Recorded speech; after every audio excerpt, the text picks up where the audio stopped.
Bienvenidos a los que ahora llegan y continuamos con este tercer día del seminario. En esta ocasión vamos a tener una mesa redonda compuesta por 3 personas a las que muchos de vosotros conocéis. Son 3 escritores y periodistas de la zona. De mi izquierda a mi izquierda más cercana, Jesús Maeso, Enrique Montiel y Juan José Tellez, que comenzará hablando. Ellos van a tener una primera intervención. Vamos a debatir aquí sobre algo de lo que ya hemos hablado en estos días, el título genérico y que tantas aristas tiene, contar la historia. No nos vamos a centrar solo en el hecho histórico de 1812, sino que lo ampliaremos a otros momentos de la historia, pero lo fundamental de esta mesa redonda también es vuestra participación, así que en algún momento os pasaré el turno de palabra. Como digo, va a comenzar hablando Juan José Tellez, que antes que nada es periodista de largo recorrido, ha sido colaborador en muchos medios de comunicación, entre ellos Diario 16, Cambio 16, ha trabajado para la agencia EFE, para Panorama, El Independiente, El Semanal, El Diario de Sevilla, Público, Nueva Tribuna, El Correo de Andalucía y La Voz de Cádiz. También ha llegado a ser director del diario Europa Sur y subdirector del Diario de Cádiz. Entre muchas otras cosas de Juanjo, hay que destacar que ha sido director de muchos programas de radio y de televisión, que ha realizado guiones para muchas series documentales, incluso guiones para películas y cine, y que ha participado en muchas tertulias de opinión. En la actualidad sigue participando en Canal Sur o en Televisión Española. En su labor periodística siempre ha ejercido un compromiso con los más desfavorecidos y siempre ha presentado una mirada denunciatoria contra los que abusan del poder. Ha escrito mucho de las injusticias sociales, la corrupción política, la violencia, el militarismo, la falta de libertad de expresión, la delincuencia internacional, el narcotráfico, la vida en las cárceles, el ecopacifismo, la multiculturalidad, los derechos humanos, la inmigración y otros temas de este tenor. Como ejemplo sintetizador de todo este interés, cabe recordar su mirada siempre fija, su interés especial por la situación del norte de África, en particular por el proceso del frustrado referéndum sobre la autodeterminación del antiguo Sáhara español y el exilio de parte de la población saharaui en los campos de Tinduf. También, como Enrique Montiel, es un buen amante y conocedor del flamenco, en general de la música, y ha escrito ensayos muy lúcidos sobre Carlos Cano, Charno Lobato o Paco de Lucía. Ha escrito muchísimos ensayos de temas diversos y en el terreno de la ficción ya lleva publicado 8 libros de poemas y 5 libros de relatos. Juan José, bienvenido a la Universidad de Cádiz. Bien hallado, muchas gracias por vuestra acogida y enhorabuena por este seminario y por la asistencia y el interés que viene despertando.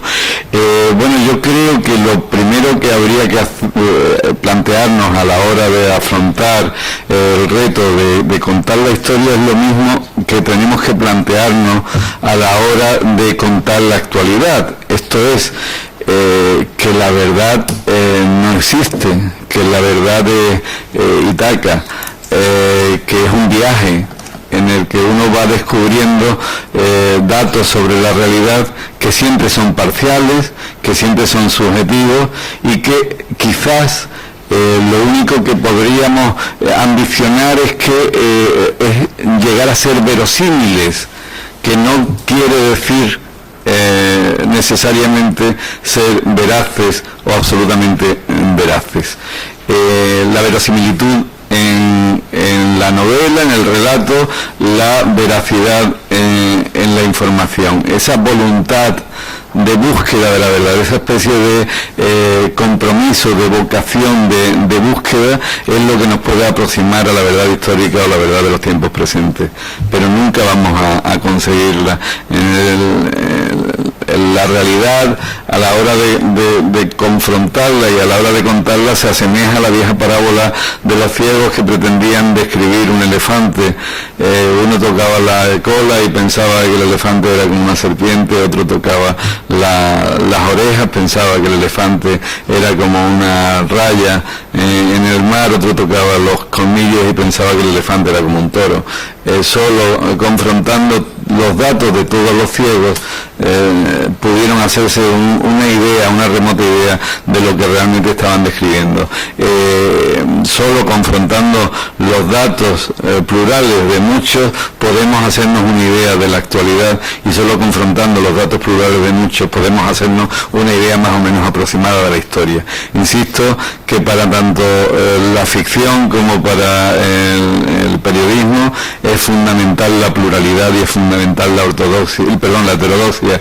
Si partimos de posiciones ortodoxas y de posiciones próximas al pensamiento único, en uno o en otro caso solamente lograríamos acrecentar nuestra ceguera. En lo que concierne a la ficción histórica, a mí se me antoja que es un engaño, es un encantamiento, si se prefiere. Es como la Eucaristía, como el teatro, como la ópera, como los juegos de magia. ¿Tú crees o no crees? ¿Tú estás dispuesto a dejarte convencer que Montserrat Caballé tiene 20 años, Madame Butterfly? Tú te convences y la crees y te emocionas escuchando su aria. Si tú te dejas convencer de esas engañifas que pueden ser los datos, pueden ser el contexto histórico, y te dejas arrastrar por la acción de un relato, por la acción de una novela, a ti esa novela, ese relato te atrapa irremisiblemente y te echas a navegar por sus páginas creyendo firmemente en lo que está ocurriendo. Pero digo yo, no es una metáfora de la realidad esa ficción, ese encantamiento, ese engaño. En rigor, la realidad es real. ¿Qué es la realidad? ¿Lo que ocurre en la vida cotidiana, a diario, o lo que ocurre en nuestros sueños? La realidad onírica no forma parte también de nuestra realidad. ¿Qué sería de nosotros sin esos sueños? ¿Qué sería de nosotros sin la imaginación cotidiana? De ese formidable iceberg todavía hundido que es nuestro subconsciente. Como veréis, soy bastante relativista al respecto. No creo que la novela histórica sea la historia, pero tampoco creo que la historia sea historia con mayúscula, sea historia de un modo absoluto. La historia es relativa, la novela histórica es relativa, y la realidad también relativa. Lo importante en el caso de la novela histórica, como en todas las novelas, en el relato histórico como en todos los relatos, no son esos datos celosos que quienes hemos incurrido ocasionalmente en esa apuesta por trasladar la historia a la ficción, insistimos en recopilar. Lo importante es que el relato funcione, lo importante es que la narración funcione, ocurra en los tiempos de Carlos III, ocurra en el misterioso Tarteso, cuyos datos en rigor desconocemos en gran medida, ocurra en esa isla de San Fernando con su mar de piedra, ocurra en las incumbencias de una ciudad llamada Libertad, en donde se buscaban las luces hace exactamente 200 años. Hay algunas cuestiones que a efecto retórico me gustaría plantear. La novela histórica es distinta de la novela de aventura con una base histórica. Es decir, ¿qué diferencia puede existir, por ejemplo, ya que es el título de este seminario, entre el maestro de esgrima de Arturo Pérez Reverte y Los Tres Mosqueteros de Alejandro Dumas, y una novela que se centre realmente en los hechos veraces y contrastados sobre la realidad de la Francia del 17 o del 18? Yo creo que la novela de aventura aventuras en novela histórica. Lo que pasa es que en esos casos la historia viene adelgazada, es casi un decorado por el que transcurren las peripecias de los personajes, que son los que realmente importan. En la llamada novela histórica quizás haya un mayor equilibrio entre el rigor histórico, entre la búsqueda de los datos y esa peripecia de los personajes. A fin de cuentas, lo último que nos queda al final del día, más allá de las oscuras intrigas del cardenal Richelieu, de los collares de las reinas y del uno para todos y todos para uno, lo que nos queda en uno u en otro caso es una de las frases más maravillosas que se han escrito nunca en la narrativa, y que lo mismo sirve para sostener entre las manos un florete como para sostener entre las manos la realidad histórica a la hora de escribir una novela o un relato, y es aquella de Alejandro Dumas, repetida por Pérez Reverte: cuando cojas una espada, cuando cojas un florete, hazlo como si cogieras un pájaro, ni demasiado fuerte como para que se ahogue, ni demasiado débilmente como para que salga volando. Creo que ese es el punto último en el que cabe calibrar nuestro compromiso con la historia a la hora de hacer ficción. Claro que hay otros mundos y otras realidades y otras historias posibles. La invención de la historia es tan válida como narrar la historia. Si como Caballero Bonal, a la hora de hablar de la novela de la ficción, de la novela de la memoria, insiste en que la memoria personal es ficción, y cierto que lo es, no recordamos nuestras vivencias como realmente ocurrieron, sino la recordamos como el tiempo ha hecho que la recordemos, adornada, quizás edulcorada, quizás más ácida de lo que fueron, quizás más amables de lo que realmente fueron los hechos ocurridos. Lo mismo ocurre con la historia. ¿Por qué no transformar la historia a nuestro antojo? ¿Por qué no jugar con esa formidable ficción y replantear los hechos históricos? Es lo que suele ocurrir en las llamadas novelas pastiche, que a mí me interesan mucho, en donde personajes históricos, personajes ya sean históricos o provenientes del ámbito de la ficción, juegan en el mismo ámbito, se entremezclan y entre unos y otros trenzan una realidad histórica que probablemente sea absolutamente inverosímil, pero que es muy eficaz a la hora de la narración. Hay una invención de la historia, que es de la historia por venir, que es la llamada ciencia ficción o ficción especulativa, y me gustaría llamar la atención sobre una de las obras mayúsculas de ese género, por haber sido escrita por un escritor gaditano muy interesante y normalmente no tenido tan en cuenta como se debiera. Me estoy refiriendo a una de las más tempranas novelas de Rafael Marín, titulada Lágrimas de Luz, en donde lleva el cantar de gesta al futuro y nos presenta un juglar que visita, como a la antigua usanza hacían los juglares, visitan mundos diferentes y inventa la historia de esos mundos. Y por qué no al contrario, como la llamada retroficción de ahora, por qué no jugamos a volver al pasado y, como Félix Palma, que también es gaditano, reinventar la historia y reinventar la Inglaterra victoriana en el mapa del tiempo, explorar el mapa del cielo, como ocurre en su última novela. Por fin me gustaría detenerme en un tipo de novela que en los últimos tiempos está adquiriendo cierta prosperidad comercial y literaria, y que a mí me interesa mucho porque compendian los ámbitos de la narrativa y del periodismo. Es esa suerte de novela-ensayo en donde los datos de la realidad se entremezclan con los de la ficción, en los que de repente la peripecia de los personajes se ve contrastada con documentos reales, como una suerte de documental de ficción en donde las imágenes añejas se entremezclan con otras hechas a imagen y semejanza de esas imágenes añejas. Creo que una de las novelas en ese sentido, ejemplares de ese género, es Mala gente que camina, de Benjamín Prado, en donde nos brinda una visión terriblemente amarga de lo que supuso el secuestro de niños durante el franquismo. Resulta curioso estremecernos ayer con la noticia de que Videla había sido condenado en Argentina a 50 años de prisión por ese mismo supuesto delictivo, y extrañarnos todavía perplejos como en este país todavía nadie ha respondido ante los tribunales por ese y por otros crímenes de la dictadura. Creo que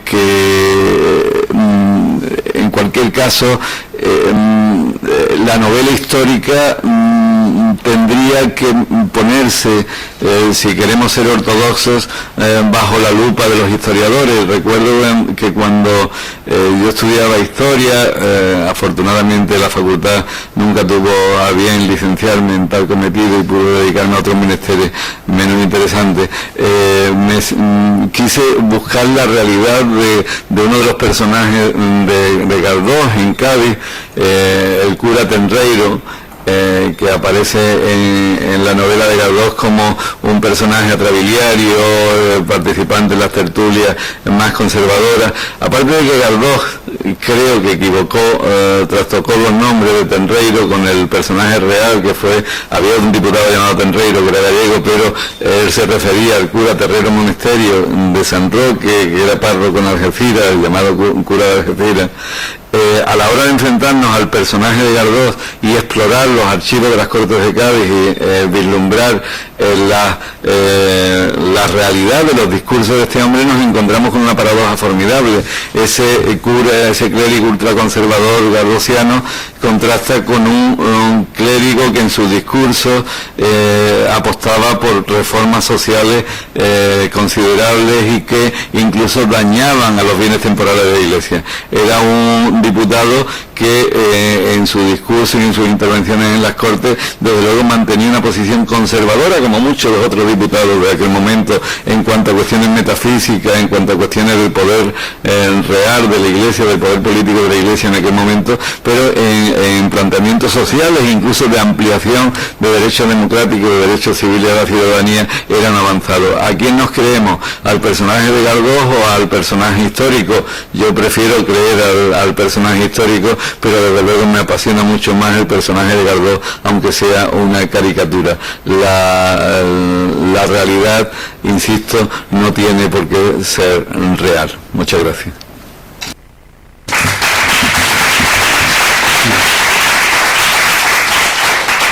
Muchas gracias a ti, Juanjo, por esta primera intervención. A continuación sigue Enrique Montiel, que al igual que Juanjo está acostumbrado a observar y a contar lo que sucede día a día, como bien demuestra, y muchos de vosotros lo leeréis seguro en su columna del Diario de Cádiz, donde ya lleva colaborando más de 20 años. También ha escrito para revistas como las de Juanjo, Cambio 16 y Tiempo, donde justamente logró el Premio Nacional de Periodismo Juan Sebastián Elcano. Es escritor de ficción y es una vocación que le viene de bastante lejos, ya un relato casi prehistórico en su larga trayectoria, Mi vida con Miguel de Cervantes, obtuvo el primer premio de la Diputación Provincial de Cádiz en el año 67. Justamente en este terreno del relato corto ha obtenido premios que son muy prestigiosos a nivel nacional, como por ejemplo la Hucha de Plata, el Premio Serem del Ministerio de Sanidad, los Puentes Zuazo de 2 años consecutivos o el Ramón Solís. Hace unos años publicó su primer libro de cuentos titulado Todo el oro del mundo, y en breve saldrá un segundo volumen titulado El tamaño del corazón. Además de esto tiene 2 novelas y por esa razón tiene mucho que decir hoy. La primera la ha mencionado Juan José Tellez, Mal de Piedra, del año 87, donde trataba del sector monárquico durante el franquismo en una localidad a todas luces San Fernando de la Baja Andalucía. Y una segunda novela, Calle Comedias, del año 88, que le supuso el Premio Nacional de Novela de los Libreros de Cádiz. Ha publicado también bastantes ensayos, trabajo de crítica literaria sobre poesía e historia, sobre Alberti, la Araucaria, César Vallejo o sobre Borges.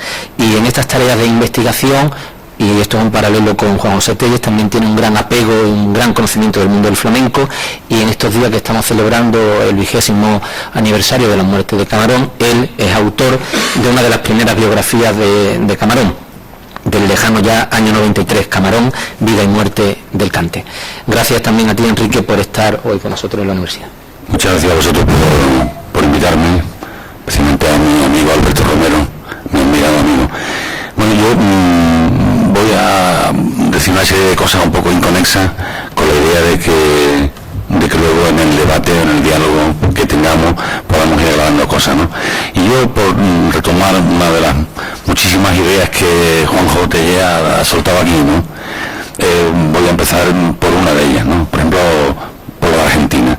Yo creo que Argentina es una mala novela, es una novela pésima, porque está todo el mundo muy contento porque le han condenado a un dictador a 50 años, pero los que matan a los padres a cuyos niños roban no se sabe de ellos, no están presos ni en la cárcel.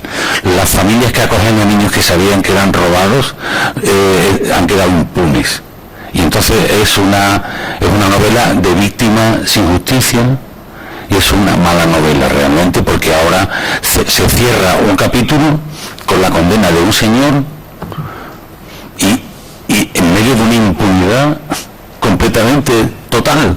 Me parece perfecto que lo hayan condenado a la máxima, ¿no? Pero bueno, todos los matrimonios que acogen a hijos que saben que fueron robados han quedado impunes, y los que mataron a los padres de esos niños han quedado impunes. O sea, entonces Argentina es la mala novela de la impunidad, o la novela de la impunidad, que se podía escribir también esa novela, la novela de la impunidad. Bien, dicho lo cual, yo siempre defiendo, cuando hablo de novela o hablo de literatura, que la literatura en su conjunto es un método de conocimiento. La literatura no es solamente, como algunos quieren caricaturizarla, como una cosa para pasarlo bien, o para entretenerse, o un libro para llevarse a la playa. No, la literatura es un método de conocimiento, y si no existiera literatura, evidentemente no tendríamos el conocimiento que tenemos de mucha parte de la historia, o de mucha historia. Por lo tanto, hay que pensar que, en mi opinión por lo menos, hay que pensar que primero fue el contar. Del contar surgió eso que pomposamente se llega al siglo XIX como la historia científica, que es algo también que me parece una mala novela. Entonces, la diferencia en el contar, quitando la metodología que se emplea en el cuento de una cosa que se pega a la realidad, o que refleja fielmente la verdad de los hechos, como puede ser una sentencia del Tribunal Supremo, que por cierto algunas están muy bien escritas, y otra cosa sería, en mi opinión, algunos libros de historia que están muy mal escritos, frente a algunas obras de ficción que, además de estar muy bien escritas, reflejan muy bien lo que ocurre, entendiendo la historia como un aspecto global. La historia no es una realidad parcial, sino una realidad global, y la literatura que refleja esa realidad global, evidentemente, tiene virtudes de conocimiento, y por eso decía que defiendo la literatura como un método de conocimiento. Bien, dicho lo cual, y para hablar un poco de lo que venimos a hablar aquí hoy, ¿no?, de la novela histórica, yo voy a decir aquí, que estoy en casa, lo que yo pienso realmente de la novela histórica. La novela histórica es, bueno, la literatura, sabemos lo que dice Mario Vargas Llosa, ¿no?, que es la verdad de la mentira, la verdad de las mentiras de la literatura. Bien, la novela histórica es, en cierto modo, una novela con trampa, pero claro, la novela tiene unas trampas, tiene todas las trampas habidas y por haber, porque si algo caracteriza la novela es que ha sido un género que ha admitido dentro de sí mismo, a lo largo de los siglos, por ejemplo, por poner una fecha liminal, desde el Quijote, por ejemplo, ¿no? Aunque con anterioridad también hay, ¿no? ¿Qué es lo que hay? Un género que se ha ido reinventando. Es como esos virus que se mutan. La novela es un virus que se muta, porque nunca es lo mismo. La novela va cambiando en función de los novelistas, en función de la época, de las épocas, o en función de factores múltiples. Por lo tanto, no se puede hablar de una novela como un género acabado. Y de hecho, las novelas emblemáticas, por llamarlo de alguna manera, en 4 o 5 siglos, son novelas que han cambiado y han ido incorporando a su torrente interno, a su fluido interno, a su vida propia, a su vida interna, todo lo que le ha parecido. O sea, el género más ecléctico y más amplio y más mentiroso, para entendernos, que conocemos. Entonces, ¿por qué digo yo que la novela histórica es una novela con trampa? Porque es una novela, cuando el novelista histórico va a escribir una novela histórica, ya sabe el argumento. Porque si el novelista cambia el argumento, ya no hace novela histórica. Pero claro, Juanjo Tellez también nos ha dicho, Juanjo es, como habéis visto, una persona brillantísima que suelta y suelta y suelta, es una fertilidad, ¿no? Pero bueno, resulta que hay una novela de ficción de futuro, o la novela de ficción de pasado, o la novela la novela de todo. La novela de todo. Entonces, la novela histórica es una novela que tiene una trampa dentro, y yo creo que eso es un lastre. Por eso no sé lo que dirán nuestro admirado amigo Jesús Maeso de lo que estoy diciendo, pero bueno, ciertamente construye un universo verbal más o menos bien construido, evidentemente, pero sobre un argumento que no puede cambiar. Es decir, si yo escribo una novela sobre los signos de marzo, que por cierto está escrita, en esa novela César termina siendo asesinado en los periodos del Senado por algunos, entre ellos por Bruto. Si César no es asesinado por Bruto, entonces no es una novela de César. Él es lo que sea, pero no es la novela de César, ¿no? Esa es mi opinión. ¿Qué ocurre entonces en la novela histórica con la carta marcada del argumento ya escrito frente a la novela histórica? Porque todas las novelas son históricas. Eso es otra historia, que todas las novelas reflejan, todas las novelas que están en la historia, no que están fuera de la historia, ¿no? Todas las novelas que están en la historia reflejan de alguna manera la historia, pero porque la historia entendida como un hecho global es la historia de la sentimentalidad, de la sensibilidad, de la cultura, de las costumbres, de las ideas. Por lo tanto, una novela lo tiene todo, y por tenerlo todo, por ejemplo, ha conseguido, por ejemplo, que desde la historia, digamos, académica, científica, etcétera, pues se metan con ella. Entonces yo he oído a historiadores como despreciar la literatura, ¿no? Cuando lo que tendrían que hacer era escribir bien, por ejemplo, porque escriben con el culo, o sea, no. Algunos. Entonces, ¿qué está pasando aquí? Que nos metemos en un rabal, nos metemos en un territorio absolutamente problemático, complicado, donde es muy difícil llegar a un acuerdo, donde es muy difícil, pero claro, resulta que tan novela histórica es, por ejemplo, El siglo de las luces, de Alejo Carpentier, tan novela histórica como La ciudad de los perros, como no sé, antes hemos hablado de José Luis de Corral, que es una persona que yo, por no hablar del maestro, ¿no?, que está aquí al lado, bueno, entonces los pasos perdidos de una novela histórica, pues sí. Y La ciudad de los perros es una novela histórica, pues sí, porque hay la historia de una sociedad, la historia de unas ideas, la historia de un comportamiento colectivo, digamos, o de una ciudad, o de un pueblo. Yo, por ejemplo, he pensado, Mal de Piedra, mi novela que yo escribí, ¿es una novela histórica? Bueno, pues sí. Pero sin la trampa de que el argumento me lo han dado, porque el argumento me lo he inventado yo. ¿Pero por qué es histórica? Bueno, pues, es histórica porque algunas de las cosas que yo cuento en esa novela ocurrieron realmente. Por lo tanto, si la historia se debe caracterizar por la verdad de lo que se cuenta, algunas de las cosas de esa novela son verdad. Por ejemplo, a mí me llamó la atención que el personaje de mi novela abría los balcones de su casa, era un monárquico loco, en una época donde, bueno, la novela surge, por ejemplo, de una reflexión, de una observación. Fíjate que los monárquicos que yo conozco, por lo menos, cuando he dicho esto por ahí algunos se han escandalizado, los monárquicos que yo conozco no eran antifranquistas, pero los franquistas eran antimonárquicos, por lo menos los que yo conocía. Yo no conocí ningún franquista que fuera monárquico, pero sí he conocido a monárquicos que no eran antifranquistas. No digo que eran franquistas, pero tampoco eran anti. Bien, entonces en ese caldo de cultivo hago yo mi novela, y concretamente cuento una cosa que es verdad. Un tipo que era monárquico y que yo conocí, claro, abría los balcones de su casa y tocaba el himno, la marcha real, en momentos delicados, en días señalados, ¿no?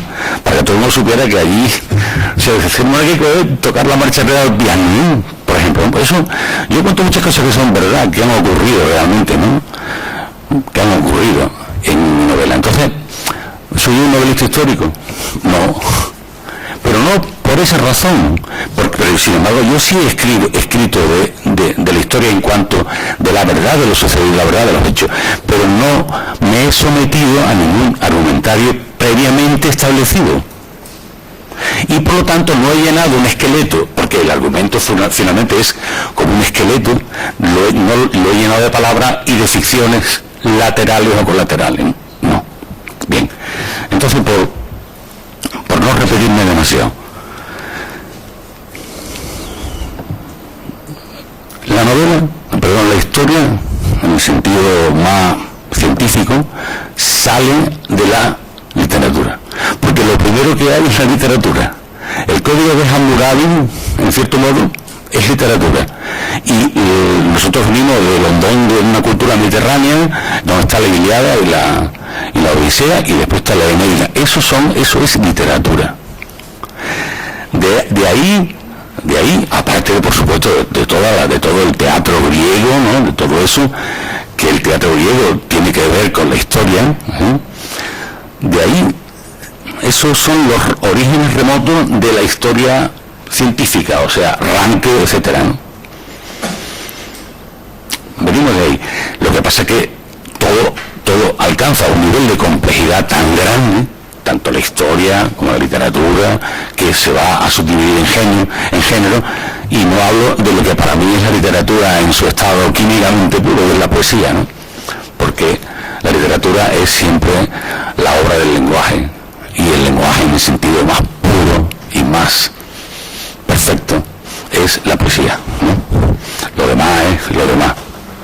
Yo me gustaría ser poeta, ser un poeta, claro, porque no hay nadie que se haya acercado lo suficientemente a la literatura hasta quemarse que no sepa que la poesía es la literatura.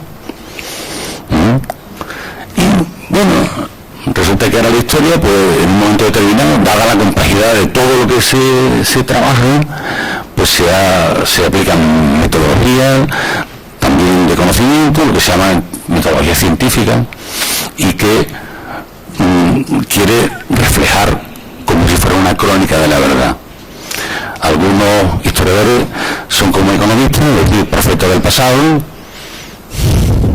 y bueno, pues todo forma parte de todo. Lo importante es que a través de la historia, o a través de la literatura, o a través del pensamiento en su conjunto, nosotros utilicemos la literatura como un método de conocimiento de la realidad, ¿no? Eso es para mí lo que yo quería decir aquí en primera instancia. Muy bien.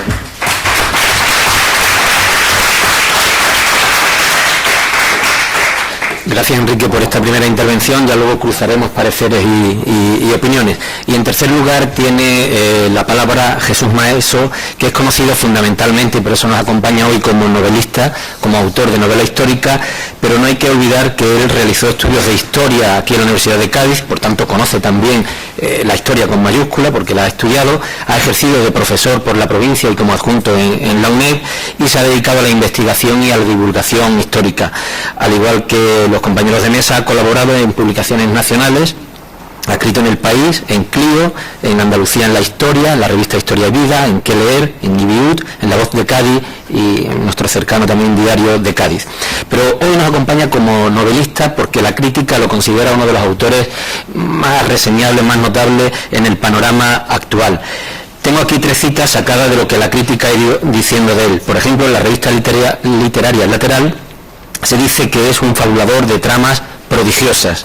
En la revista especializada en literatura Qué Leer se dice uno de los grandes de la novela histórica española, y en El País se escribió un escritor extremadamente hábil en el dibujo de los personajes y en la faena narrativa. Por esta buena imagen que tienen los críticos de él, ha llegado a publicar en las editoriales de prestigio para los casos de novela histórica, en Edasa y en Grijalbo. Tiene miles, cada una de sus novelas tiene miles de lectores muy leales, y ha sido ya traducido a varias lenguas. También por este quehacer ha sido reconocido con premios notorios en el panorama de la novela en España. Ha sido finalista del Premio Ateneo de Sevilla en el 99 por una novela titulada Algazal, uno de los premios más considerados de novela histórica, el Caja Granada, por La Cúpula del Mundo, y este mismo año, en el 2012, se premió por parte del público, un programa de Canal Sur, a su última novela, En una tierra libre, que trata justamente de los aledaños de 1812, asunto sobre el que ha vuelto en su último libro publicado, A la Limón, con otro autor, titulado Historias de la Pepa, al derecho y al revés. Bienvenido, Jesús, a esta mesa. Bien, muchas gracias, muy amable. Bueno, esos méritos laudatorios que ha dicho nuestro amigo Pepe Jurado, pues siempre hay que poner el atenuante de la amistad. Pero efectivamente, soy novelista histórico. Si bien siempre recuerdo una anécdota del afamado John Ford, yo soy un cinéfilo empedernido, y cuando lo llamó el Tribunal de Actividades Antiamericanas, resumió toda su enorme y maravillosa obra en una frase: me llamo John Ford y hago películas del oeste, me llamo Jesús Maestro y escribo novelas, no novelas históricas, escribo novelas. Ninguna de mis novelas, y son 12, y muchas de ellas, como había dicho Pepe, traducidas a varios idiomas, y algunas de lectura obligatoria en universidades americanas como Toronto, como Los Ángeles, y en universidades sudamericanas, se leen para conocer esos episodios importantes de la historia de España, pero yo no escribo novelas históricas. La palabra novela histórica es un sintagma absolutamente paradójico y en franca oposición en sus 2 términos. La palabra novela pertenece al mundo de la ficción, la palabra historia pertenece al mundo científico, al mundo del estudio, y difícilmente pueden casar. Yo cuando escribo mis novelas, y por eso va a ser una mesa controvertida, y estando muy de acuerdo con pensamientos profundos que han dicho mis compañeros de mesa que me han precedido en el uso de la palabra, estoy de acuerdo en algunas cosas, no en otras. Yo cuando pergeño una novela histórica, jamás soy esclavo del momento histórico. Yo, por eso de que en literatura no hay nada nuevo salvo la expresión, lo primero que me preocupa es el lenguaje bello y estético,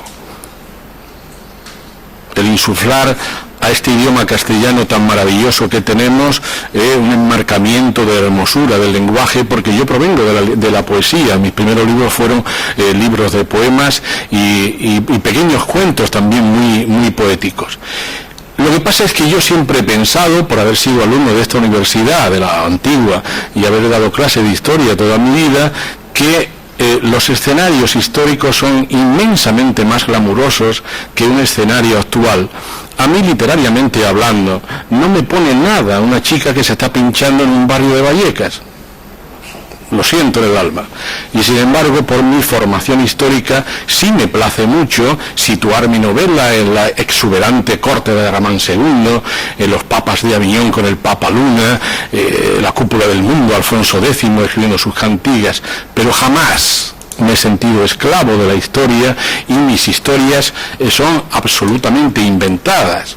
Fíjense si serán inventadas que uno de los personajes más importantes de mi última novela sobre las Cortes de Cádiz en una tierra libre es uno de los componentes de esta mesa, que es Tellez, el juglar músico del pueblo, que decía no a mucho el crítico literario del país, Jacinto Antón, posiblemente el crítico literario de novela de esta nación más importante, que era un personaje prodigioso. Pues ese personaje existe y es actual, lo cual quiere decir que yo no me apego a lo que eran los personajes ni los hechos de ese momento. El que haya leído En una tierra libre sobre las Cortes de Cádiz, en modo alguno se siente cogido por los personajes, por los hechos, los acontecimientos de aquel momento. Para mí, en mis novelas, los reyes, los papas, los cancilleres son figurantes de mis novelas. Normalmente los protagonistas, y Juanjo también me presentó una novela, Enrique también, la primera mía, Algazal, que para mí fue un privilegio, porque era una persona que yo estimaba en el mundo de la literatura enormemente, pues hicieron hincapié en ello. O sea, personajes absolutamente desconocidos. Y los personajes importantes son figurantes de mis novelas. Aparecen en el escenario en la lejanía. Pero lo importante son los personajes malditos, los personajes cotidianos, que son los que realmente hacen la historia. Y entonces mi última novela, por cifrarme o fijarme en una de ellas, es un marino liberal que vive en Cádiz. El segundo personaje es Tellez, que tiene el mismo apellido de la persona que nos acompaña. La bailaora de la taberna Los Cuatro Vientos, de la calle de los Borrachos, hoy Argantonio. Son personajes domésticos, personajes de la calle. Por eso yo digo lo que dice mi maestro, mis dos maestros que lo dijeron. Yo tengo dos maestros en la literatura. Uno lo ha mencionado Enrique, es Alejo Carpentier. Ese es el sumum de la literatura. Y escribe El siglo de las luces, y hago yo una pregunta. ¿Es una novela histórica? ¿Por qué? Porque está recreada en el mundo de la Revolución Francesa y de las libertades en América, Francia y España de aquella época. No es una novela histórica, es una novela. El baile de los mamelucos de García López, que es una novela sublime, es una novela histórica. La misma Canción del Pirata que yo hablaba un día en El Mentidero con el recordado Fernando Quiñones. ¿Es una novela histórica? No, que está recreada en un momento de la historia. En un momento de la historia. Entonces, yo por eso tengo que defender a capa y espada, y lo he hecho en foros de distintos lugares, esa frase de Alejo Carpentier y de mi otro maestro, Manuel Mújica Laínez, que escribe unas novelas verdaderamente sorprendentes y maravillosas en cuanto a lenguaje estético y lenguaje hermoso, que es Bomarzo, Misteriosa Buenos Aires, y le preguntan un día a unos periodistas en Madrid, ¿usted escribe novelas históricas? Y dice, no, yo escribo novelas. Y también lo dijo Alejo Carpentier. Y yo, en mi humildad y salvando la enorme distancia y el abismo literario que hay entre uno y otro, pues digo igual, yo escribo historia, yo escribo novelas, yo no escribo historia. Y así nos ven otros autores fuera de este país. No a mucho estuve en la Semana de Novela Negra de Gijón, y el novelista Gisbert Haef, por otra parte profesor de literatura castellana en la Universidad de Bonn, que pronto lo traeremos a esta universidad, pues decía que ese elenco de novelistas históricos de este país podía parangonarse con Marguerite Yourcenar, con Marie Renaud y con todos los novelistas europeos. ¿Por qué? Porque ha sido un boom literario, Evidentemente que hay novela histórica, de esa llamada histórica, que le ha hecho mucho mal a la novela histórica real, porque ha habido mucha afluencia de títulos en los anaqueles de nuestras librerías. Pero los que escribimos verdadera novela, escribimos novela y nada más. La última novela de Almudena Grandes, que habla de la posguerra, ¿es novela histórica? Es novela estética extraordinaria. Por eso yo en este foro en el cual me siento tan a gusto por haber sido alumno y profesor de aquí, someto a vuestro criterio ese sintagma tan dietético, tan opuesto, que es novela histórica. Una cosa es la ficción y otra es la historia. En esa conversación que tuve yo en el último verano con el recordado Fernando, ahí en El Mentidero, me dijo una frase verdaderamente memorable. me dice: solamente, no se me ha olvidado nunca, solamente en la libertad de la literatura podemos escribir la historia. Es una frase verdaderamente sorprendente que viene a explicar todo lo que yo estoy diciendo. Y por eso digo que mis 12 novelas que he escrito, y más que están ya preparadas, para mí la historia es una excusa simple, y por eso, porque el escenario histórico para mí es evidentemente glamuroso.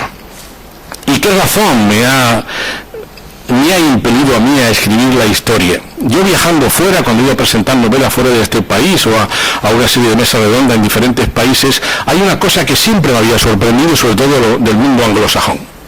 Me ha sorprendido que ellos,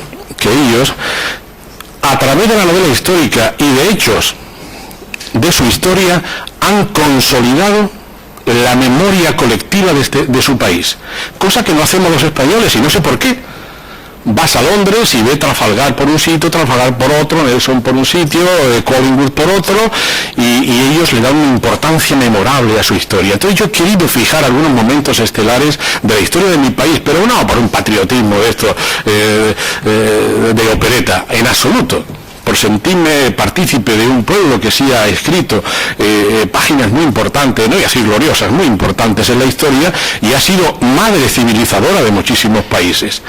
Y ahí me daba muchísima pena que ellos han hecho de Trafalgar, pues, y los franceses del Trocadero, pues le han fijado plazas, calles, y en Inglaterra pues un clamor sobre Trafalgar como si hubiera sido lo más grande de toda la época, y los españoles no. Yo con mi Tarteso quise fijar pues a esta denostada región que siempre nos miran de arriba abajo, incluso en este país, que aquí hace 4.000 años se va a producir el primer Estado civilizado de Occidente, y lo quise enmarcar en la memoria colectiva de mi pueblo, y por eso escribí Tarteso. Eso fue lo que me impelió a hacerlo. O con la cúpula del mundo, Afonso X el Sabio, que le llamaban en la Universidad de París, que era como la UNESCO ahora mismo, o la ONU, le llamaban el alquimista, el rey más sabio, le quisieron hacer rey de todas las religiones en aquel momento. Esas cosas hay que saberlas para que consoliden nuestro espíritu nacional, y vuelvo a repetirlo, fuera de la sensiblería de decir soy un patriota, no por ello, sino para enmarcarlo como un pueblo que sí ha hecho mucho en la civilización de la humanidad. Y eso ha sido lo que me ha llevado. Y en la última, En una tierra libre, pues yo pensaba que se hablaba mucho de la guerra de independencia, pero no se hablaba apenas de lo que era el hecho de las Cortes de Cádiz, que es cuando la historia de España se divide en dos, es como un folio que se dobla, hasta aquí los fangos de los privilegios de la Edad Media, y aparece el viento nuevo de la libertad, de la división de poderes. Y entonces yo podía hacer una novela, como decía mi amigo Enrique, con un guión ya predeterminado en la historia. No, en absoluto. Para mí me sirve simplemente como marco, porque es muy glamuroso escribir sobre el Cádiz de 1812, sobre La Habana de esa misma ciudad. Acaba mi novela, que se llama En una tierra libre, no por España, que nunca ha sido libre incluso ahora, sino en Venezuela, donde aparece Simón Bolívar y la primera república libre de iberoamericana. Y claro, eso a mí me incita a escribir, pero en modo alguno me va marcando mi trama, todo lo contrario.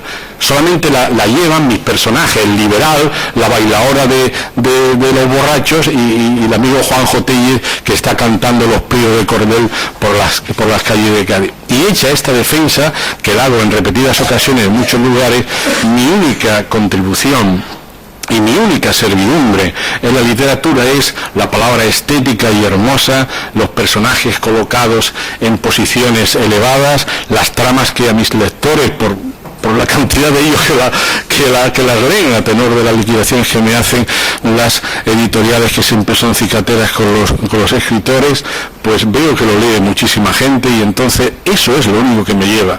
En modo alguno la historia me encorseta, en modo alguno. Al contrario, dignifica mucho los marcos de mis novelas. Y como ya está servida la diatriba en esta mesa, pues doy paso a los que realmente lo tenéis, que sois los que nos juzgáis nuestras novelas. Así que termino como empecé, como John Ford cuando lo llaman al Tribunal de Actividades Antiamericanas. Me llamo Jesús Maeso de la Torre y escribo novelas.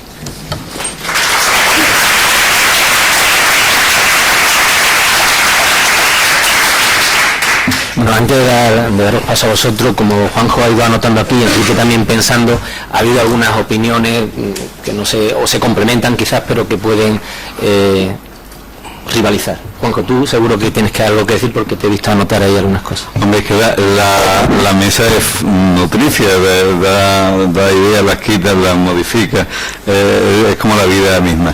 En primer lugar, si me permiten la inmodestia, yo estoy ciertamente preocupado por algo que me ha ocurrido últimamente, que ya no es que escriba relatos o poemas o tal, sino que me eligen de personajes para novelas, lo cual Jesús ha sido el segundo. Rafael Marín tiene una novela también en cierta forma histórica, porque nuestra vida de los años 60, de los quienes crecimos en los 60, que se llama El niño de Samarcanda, que también me usa como pretexto, lo cual quiere decir, es que da mucha cuerda, ¿seré yo real o seré ficción? Eso me quita el sueño, cuando no llego borracho a casa me quita el sueño.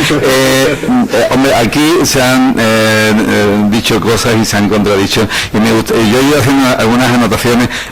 En primer lugar, aunque no tenga que ver con esto, notas de páginas sobre lo de Argentina. Enrique, ya me gustaría a mí que al menos en España hubiéramos juzgado, aunque fuera un cabo Fourrier, ya no te digo al máximo dictador de la Junta Militar que dio el golpe de Estado en Argentina en 1976, aunque fuera un sargento Semana, algo.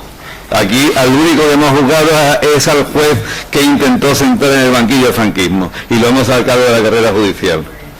Sí, es una mala novela la de Argentina, la de España es peor, como diría Jaime Gil de Diezma.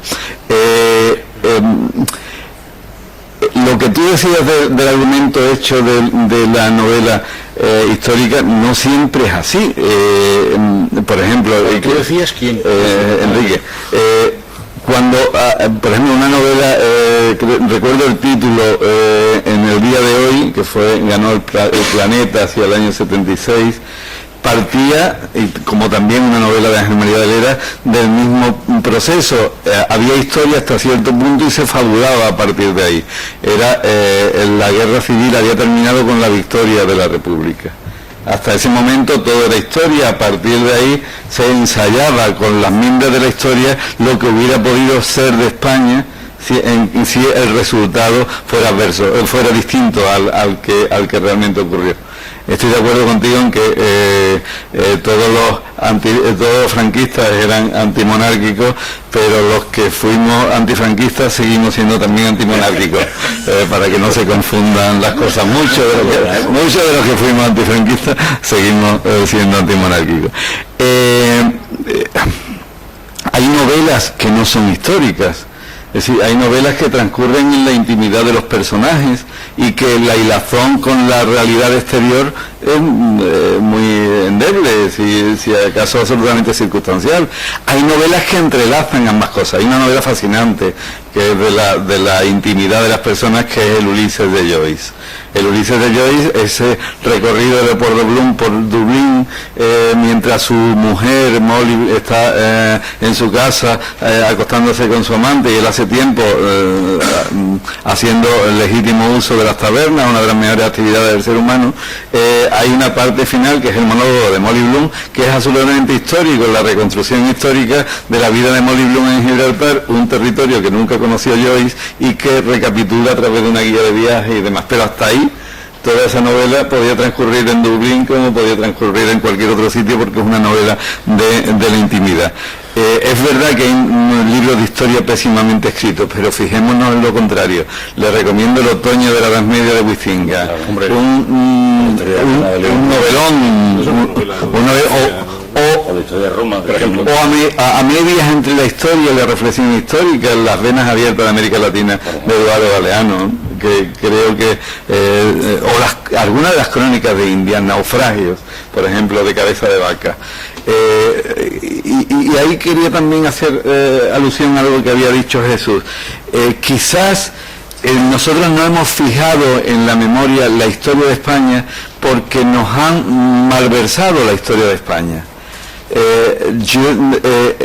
Me resulta absolutamente llamativo que nuestra idea del siglo XVIII se relacione antes con Carlos IV, con Godoy y con toda esa gentuza, en lugar de gente como Jorge Juan o las expediciones científicas, que muchas de las cuales partieron de Cádiz y que realmente asentaron la Ilustración y asentaron lo que después sería el XII y lo que serían las conjuras liberales del siglo XIX. Celestino Mutis, el botánico, es mucho más, es una celebridad en Colombia y es nadie en Cádiz, que era su ciudad. ¿Por qué? Porque de la expedición de Mutis, en la expedición de Mutis militaron desde su sobrino a otros científicos de la época que fueron activistas en la independencia del Reino de Nueva Granada, y por eso además buena parte de los resultados de la expedición botánica de Mutis por el río Magdalena terminaron apoyándose en el Botánico de Madrid, prácticamente secuestrados esos datos científicos porque iban en contra de los intereses de la corona los que habían participado en la expedición. Gran Bretaña festeja a Trafalgar, claro, pero habrá que recordar que Trafalgar la perdimos. La flota hispano-francesa, y nadie recuerda las batallas perdidas salvo Caballero Bonal en su memoria. El Trocadero, que tenemos que festejar los liberales españoles, los herederos de la libertad de España, del nombre tan vallano, tan nuestro, tan gaditano de Trocadero, que hoy está en Francia, que habríamos que preguntarle a los franceses: ¿tienen ustedes algo que festejar de los 100.000 hijos de San Luis para recordar el topónimo del Trocadero? ¿Por qué no reivindicar para esa historia española, para romper la ortodoxia católica que siguió a la conquista del Reino de Granada, esa voluntad de los reyes católicos por unificar políticamente España a partir del catolicismo y luchando contra la heterodoxia, con todo lo que fuera la diversidad española? ¿Por qué en lugar de festejar a personajes tan siniestros como el cardenal Cisneros, como nos impusieron en la historia oficial de España, no reivindicamos a Cabeza de Vaca? ¿Por qué en lugar de Hernán Cortés, de Pizarro, no centramos la mirada en un hombre que durante 8 años recorrió el sur de los Estados Unidos después de naufragar frente a las costas de la Florida, desde la Florida hasta Texas, como esclavo de los indios Carancagua, ejerciendo como hechicero de la tribu, porque gracias a los conocimientos que había adquirido en el Colegio de Cirugía de Cádiz, él era de Jerez, y después de todo aquello fue capaz de volver a España, a contar su maravillosa y tremenda historia en los naufragios, y después ser vicegobernador del Río de la Plata, descubrir las cataratas de Iguazú, enfrentarse a la nobleza de Asunción y volver cargado de cadenas a España por haberse enfrentado a esa nobleza.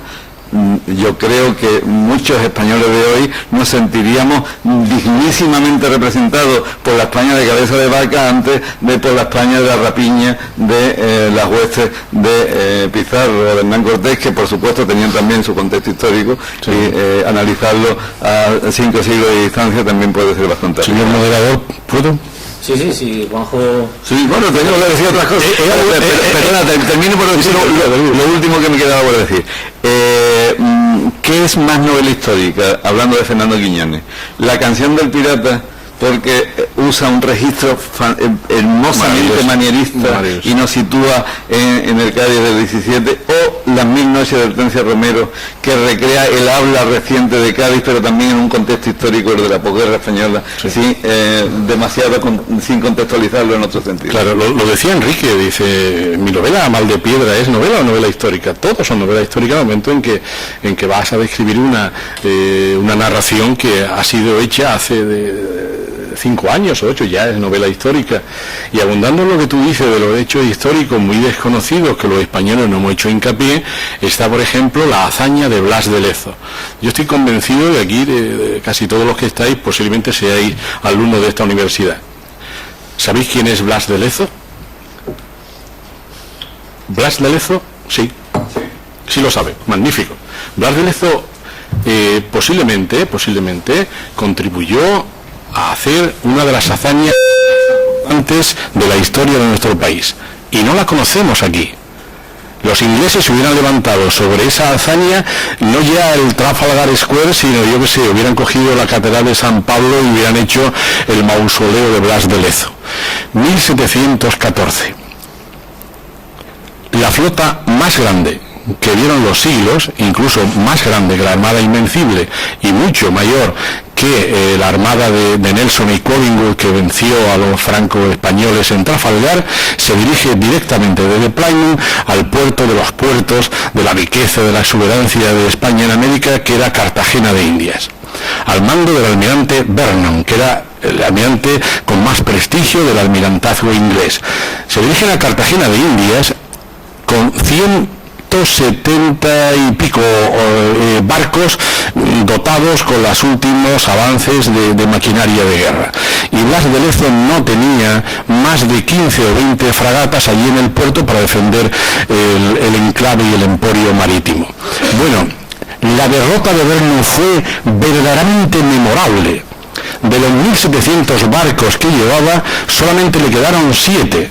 Si bien es verdad que los españoles también perdimos casi todos, y Blas de Lezo perdió un brazo, una pierna, el ojo, en fin, el hombre quedó hecho un feomo, como dicen en nuestros pueblos de España.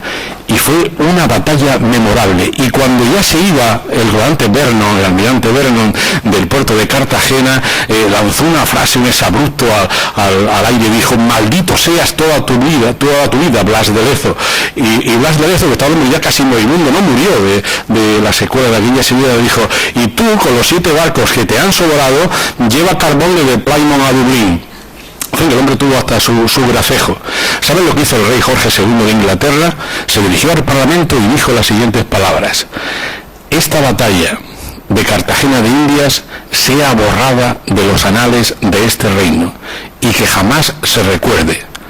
Ellos jamás la han recordado, pero es que los españoles tampoco la hemos recordado.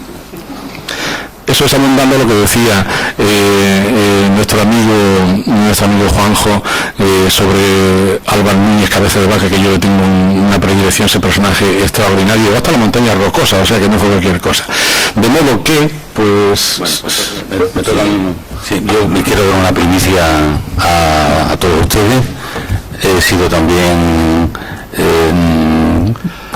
hecho el personaje de una novela que acaba de salir, que es una novela que ha escrito Armas Marcelo, que se llama La noche o el día en que Bolívar entregó a Miranda. Soy el Alfredo Navío Enrique Montiel, que cuida amorosamente a Francisco de Miranda en el penal de Cuatro Torres de la Carraca y le acompaña en su muerte, ¿no? Así que también he tenido... Te voy a decir una cosa, acabas de hacerte inmortal, ¿eh? Sí, bueno, no hay nadie inmortal, pero bueno, sí, la novela es... Entonces, bueno, yo no voy aquí a hablar de la historia de España, no voy a hablar de la historia de España, yo prefiero hablar de novela y de novela histórica en su conjunto y tal, ¿no? Yo, francamente, a mí me gusta mucho leer, siempre me ha gustado, lo que más me gusta es leer, y yo he leído novelas que, bueno, tenían mucha historia dentro y que me han encantado. Me han encantado novelas como algunas que ha escrito Jesús, digo algunas porque todavía no las he leído, porque es que escribe con una velocidad superior a la mía de lector. Ya estaban escritas. Y hay novelas como, no sé, pues hay una novela que me parece fascinante de Dencil Romero, un novelista venezolano fallecido, que se llama Miranda, sobre Miranda.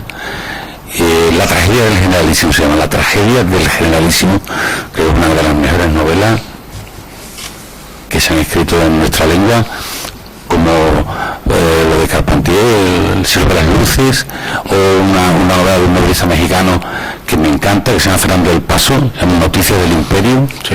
Y Bomarzo, que ha dicho Jesús, que otra gran novela, y en fin, finalmente esto es como todo. No existe a lo mejor la novela histórica, existen los buenos novelistas y los novelistas que no son buenos. De acuerdo.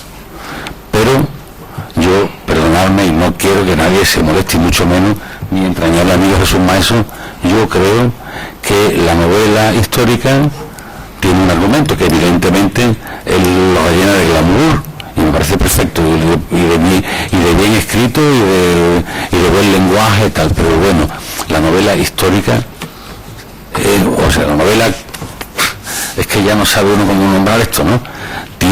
Uno está constreñido a un argumento. Lo que que el día después que hablaba Juanjo, yo creo que eso no es una novela histórica, es una novela, es una ficción, porque si lo que se va a contar es la historia no existente, la historia que no ha existido, estoy ahora mismo en la imaginación, estoy escribiendo una novela sobre la imaginación, o una novela, una ficción de la irrealidad, sobre premisas verosímiles que ya Aristóteles estableció de un modo palmario, que lo que no es verosímil no puede ser nunca verdadero, ¿no? Entonces, en ese sentido yo mantengo mi tesis, añadida por supuesto con lo que digo ahora, no hay buenos novelistas o buenas novelas y novelas menos buenas, ¿no? Porque no me gusta hablar de novelas malas, porque cuesta tanto escribir una novela, de verdad, es que cuesta tanto. Es tan difícil escribir una novela que cuando alguien escribe una novela, le pone fin, llegar ahí, pues me sabe mal, ¿no? Me sabe mal decir que es una mala novela.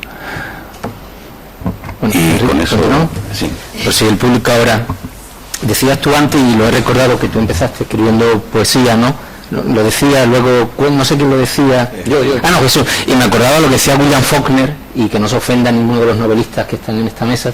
Tú eres personaje todavía no novelista, ¿no? Decía Faulkner que todo escritor comienza escribiendo poesía. No tiene conmigo una deuda, es que él tiene que escribir, porque nadie lo haría mejor que él, la novela de Gibraltar, que es la novela que yo espero que él escriba siempre, como de mí esperan que escriba otra. Yo empecé a escribir una novela sobre Manuel Machado, que titulé Alma de Nardo, y ahí la llevo porque me cuesta más trabajo, y él tiene que hacer esa novela de Gibraltar. Yo he publicado un libro de relatos, se llama Main Street. A mí yo me siento más cómodo en los relatos que en la novela, sobre todo porque me siento más cómodo en la vida que en la literatura, y tengo poco tiempo para escribir novelas. La novela requiere un tiempo, sobre todo para que los personajes, que son unos auténticos hijos de puta, no se te desmadren. Hay que estar ojo a visor, y eso lleva mucho tiempo, y yo, como digo, prefiero frecuentar las tabernas y la vida misma y la realidad, que por cierto, Enrique, siento también contradecirte en esto, porque nuestra amistad se basa mutuamente en las contradicciones y una amistad larga. La realidad a veces es absolutamente inverosímil. Sí, no, terminaba lo de Faulkner, que decía él que empezó escribiendo, que todo escritor comienza escribiendo poesía, cuando descubre lo difícil que es escribir un buen poema, se pasa a escribir cuentos. Cuando descubre lo difícil que es escribir un cuento redondo, termina escribiendo novelas, ¿no? Y hay novelas buenas y malas, y yo creo que hay que reconocer cuando una novela es buena y cuando es mala, Enrique. Sí, aunque Faulkner fue declinando, pues vamos, terminó con un listón que no me vea, porque ya quisieran mucho. Claro. Y ya luego, antes de pasar al público, yo le he anotado muchas cosas, pero no quiero intervenir, pero en cuanto a lo que decíais, que toda novela es histórica, claro, porque tú empiezas una novela escribiendo yo, y cuando has terminado ese principio de novela, tú ya no eres el que comenzó a escribirlo, con lo cual siempre está hablando de... Todo es histórico, ¿verdad? Pero cuando yo leo una novela, yo hago... no quiero ser tan estricto, ni tampoco tan lato, y para mí yo diferencio muy bien cuando es histórico o no. Yo me aplico el siguiente criterio.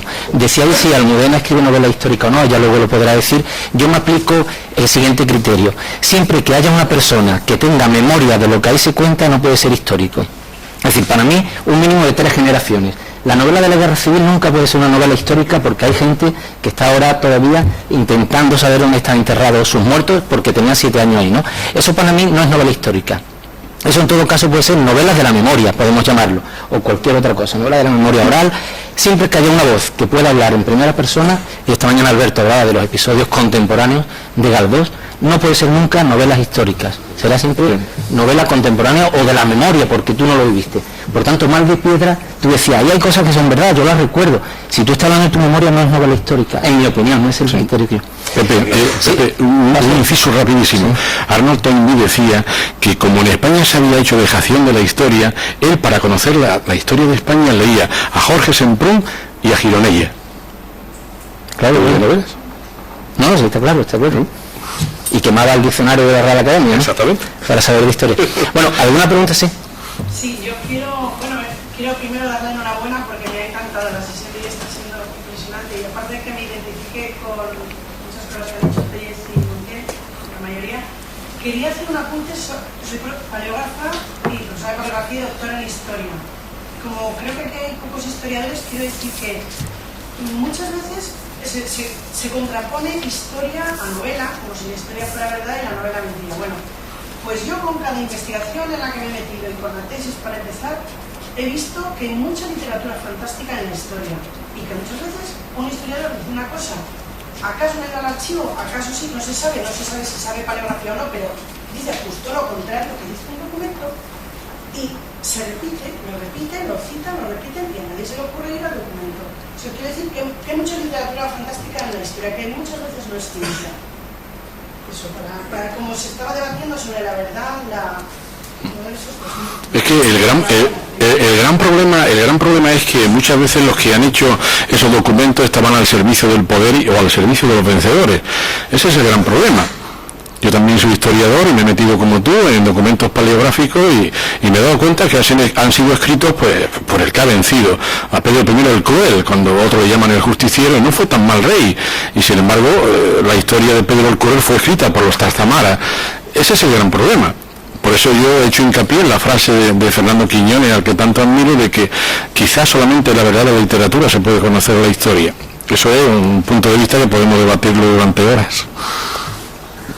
Hay un episodio de esa memoria reciente que compartimos Enrique y yo, ocurrió hace pues casi 20 años. Un amigo común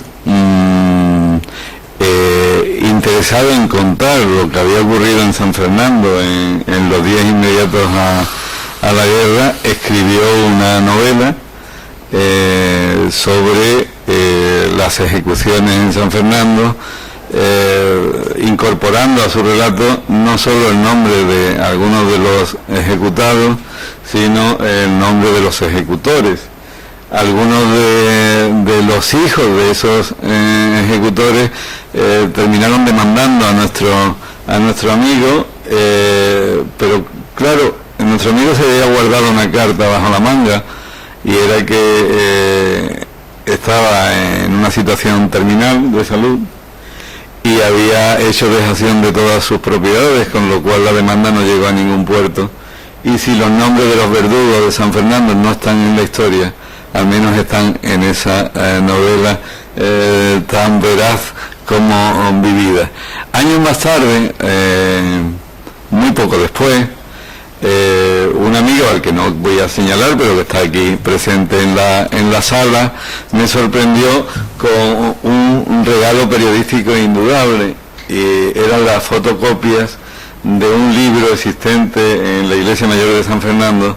Se titula El Libro Único Secreto, escrito entre 1936 y 1942, en el cual el párroco de San Fernando detallaba el nombre de los ejecutados en el paredón, tanto en San Fernando como a los que había asistido en Puerto Real y en el puerto de Santa María, por qué se les ejecutaba, si se arrepentían de sus pecados y qué decían en el caso de que dijeran algo en el paredón. Todo anotado minuciosamente con su letra absolutamente pulcra. Un documento espeluznante. Yo lo publiqué, tuve ocasión de publicarlo en el Diario de Cádiz, en parte, con algunas de las relaciones de los ejecutados que aparecían en ese libro, y con una opinión de un portavoz del obispado que decía: a nosotros no nos consta la existencia de ese libro y lo negamos. Y yo le decía: pero si yo tengo la fotocopia, allá usted. Después de publicar la noticia, aquella información, recibí una carta emocionante de una señora que me daba las gracias por haberle contado que a él le había ocurrido a su padre.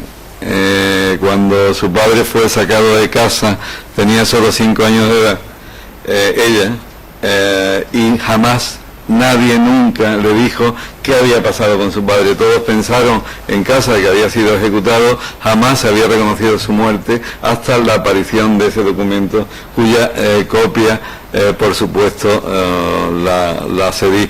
Quiero darle las gracias a quien me cedió aquella fotocopia, que por cierto era monárquico y antifranquista. Bueno, voy a escribir una novela delante de vosotros muy ese libro, que yo no sabía si iba a ser una novela o no, lo voy a escribir yo.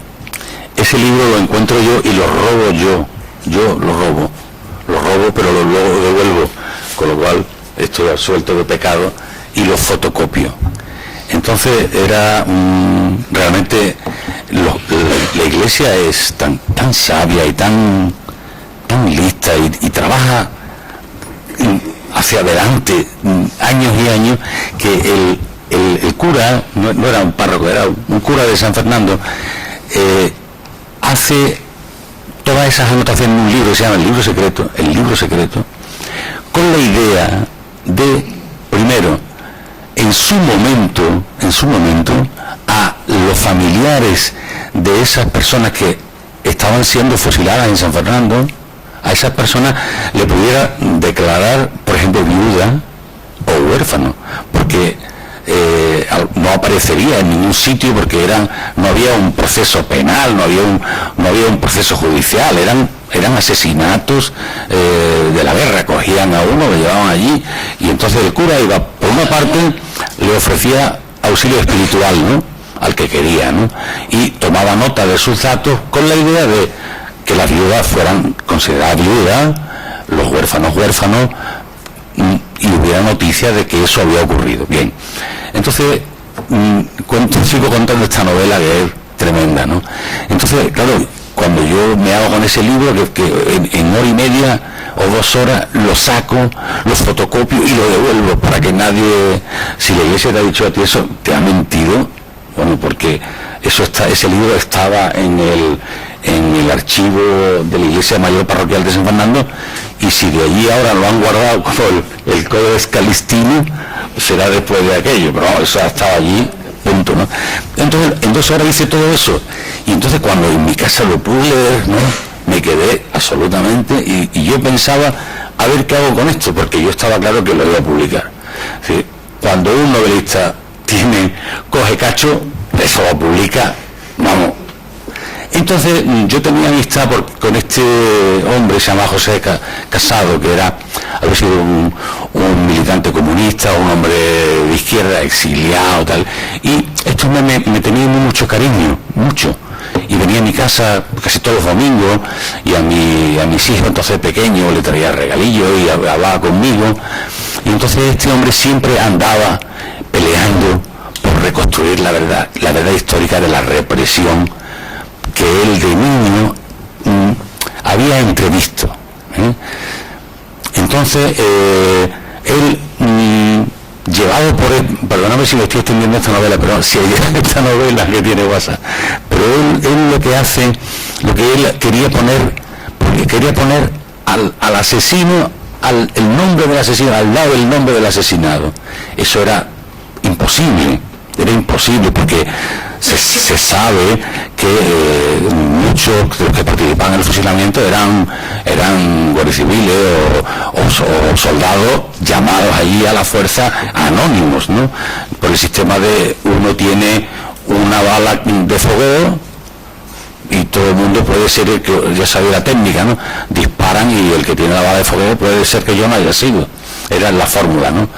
Pero él lo que quería era una vendetta con conocidos fascistas de la ciudad, que se habían caracterizado durante todo el periodo de la guerra civil y la posguerra por una brutalidad típica del fascismo, bueno, más descarnado, ¿no? Y entonces él quería ponerle tal. Yo le dije, mira, te voy a enseñar una cosa que te va a impresionar mucho, porque esta es la verdad. Hasta el punto que alguna de las personas que él sí tenía noticias fidedignas, él comprobó que lo que estaba en el libro se correspondía, pero al 100% con lo que él sabía, ¿no? Y entonces me pidió, con lágrimas en los ojos, me pidió que se lo dejara para que él lo viera tranquilo. Y yo se lo dejé. Yo tenía una fotocopia solo, esa, ¿no? Se lo dejé. Entonces él, dejó de venir por casa, venía todos los domingos a mi casa a tomar un café o algo y a estar con nosotros, ¿no? Entonces dejó de venir durante un tiempo y llegó una mañana y me devolvió la fotocopia y empezó a llorar, pero una manera. Y yo, ¿pero qué te pasa, Pepe? ¿Pero qué te pasa? Y empezó a llorar y me dijo, dice, he hecho una cosa que yo sé que está mal, pero lo he hecho por ti, por mi cariño por ti y por tu familia. Esto lo he publicado, lo voy a publicar y hasta en la imprenta para que no te pase nada, a ti ni a tus hijos. Fijaros bien. El miedo lo llevó hasta los años 80, fijaros bien. Pero esa es la historia de una novela que yo voy a escribir, ¿no? Y eso ocurrió de ese modo. Para ir cerrando, no comernos el tiempo, si queréis una última y breve intervención para despediros. Es para no pisar la última conferencia. ¿Así no hay?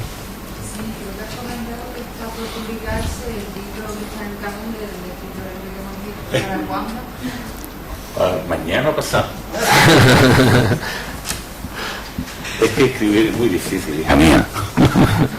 Pero está casi listo, tú lo sabes, el libro está casi listo. Enrique, el libro lleva casi listo 15 años. Y todo el mundo quiere otro libro mío. Pues sí. Sí, pues sí. Había encontrado dos.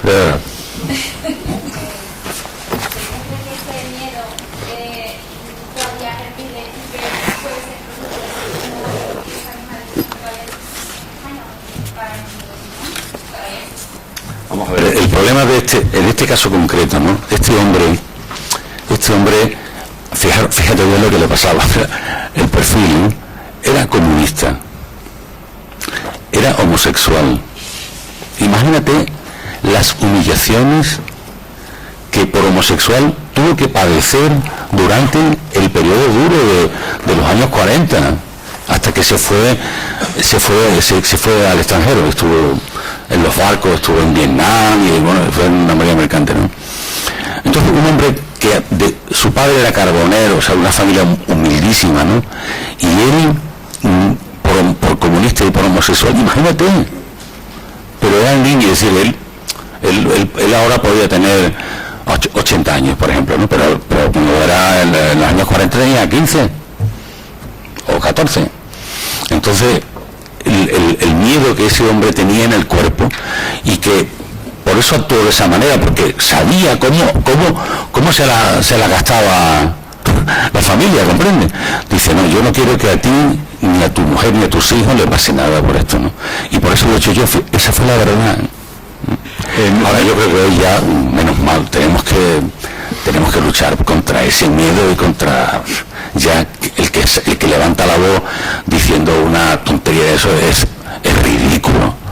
Pero vamos, yo no me fío un pelo. ¿Cómo que es ridículo, Enrique? El dictamen de los eruditos sobre el Valle de los Caídos sería absolutamente vergonzoso en cualquier país democrático. Aquí no ha habido una depuración democrática del fascismo en España, y ese es el miedo que todavía colea, que el único juez, insisto, que haya intentado investigar los crímenes del franquismo por otra causa, haya sido absuelto de esa causa, pero haya sido apartado de la carrera judicial por otro, nos dice mucho de lo que está ocurriendo en este país, que todavía, por ejemplo, y tú inconscientemente, Enrique fue la persona que me cedió aquel material para publicar aquel reportaje, que tú hayas hablado de los juicios sumarísimos de la época en San Fernando, atribuyéndolo a la guerra, cuando en Cádiz, al menos en la Bahía, no hubo guerra. Pero yo hablo del periodo que viene. Sí, pero fue un periodo de represión absoluta. A las cosas hay que ponerle su nombre. Es muy importante el nombre de las cosas. Y en buena parte de la provincia de Cádiz jamás hubo guerra civil. Hubo un golpe de Estado y una represión brutal, cuyos detalles todavía no se han averiguado ni por parte de la historia, ni en gran medida por parte de la ficción. Eso es lo que justifica el miedo que todavía existe. Pero no solo el miedo que todavía existe al pasado, sino el miedo que todavía se palpa respecto al presente, que todavía nos debiera preocupar mucho más. Es que hay actitudes relacionadas con ese pasado que en cualquier país democrático, aplicando los consabidos valores republicanos de hace 2 siglos y pico, estarían absolutamente preteridos, y aquí siguen siendo vigentes. Aquí no hay un concepto claro del laicismo, por ejemplo, sino que todavía el Estado y la Iglesia siguen manteniendo compartimentos comunes, tampoco hemos exorcizado eso ni desde el punto de vista político, ni desde el punto de vista literario, ni desde el punto de vista histórico. El revisionismo histórico en este país resulta sorprendente. ¿Os imagináis algún historiador alemán que justificara el Tercer Reich basado en la avaricia de la banca mayoritariamente judía durante la República de Weimar en Alemania? Siendo también histórico, ¿es justificable el Reich? ¿Es justificable el alzamiento de 1936 por la Revolución de Octubre de 1934? Hay historiadores, supuestos historiadores españoles, que todavía aseguran que la guerra civil empezó en octubre del 34. En fin, yo lamento ser vehemente porque soy de natural sosegado, pero es que verán ustedes, hay una voz antigua de muertos que me sigue corroyendo las tripas. Temo que el jurado tiene razón, habrá que esperar no sé cuántas generaciones para poder hablar un poco de... No lo sé, pero desde luego esta mesa redonda con un título con tantas aristas como contar la historia da para esto y mucho más, pero vamos a parar para tener